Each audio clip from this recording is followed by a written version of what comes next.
জানাজায় মুসলিম সবাইকে আসসালামু আলাইকুম ওয়া রাহমাতুল্লাহি ওয়া বারাকাতুহু। ওয়া আলাইকুম আসসালাম। মানুষ সৃষ্টির সেরা, কুল্লু নাফসুন মুআক্কাতুল মউত। সবাই সব প্রাণীকে প্রাণের সাথে গ্রহণ করতে হবে। আজকে আমার বাবা মারা গেছে, হয়তো কালকে আমি যাব, পরশু আরেক ভাই যাবে, কিন্তু সবাইকে মৃত্যুর সাথে গ্রহণ করতে হবে। মানুষ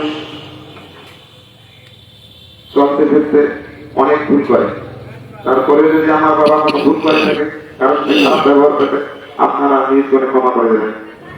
আর লেনদেনের বিষয়ে যদি কারো কাছে কোনো, আমার জানা মতে বাবা আমার 10 টাকা কারো কোথাও বাকি বা লেনদেন করেনি, তারপরেও যদি কারো কাছে কোনো লেনদেন থাকে তা আমাদের সাথে যোগাযোগ করবেন, ইনশাআল্লাহ আমরা পরিশোধ করার জন্য চেষ্টা করব। আলহামদুলিল্লাহ।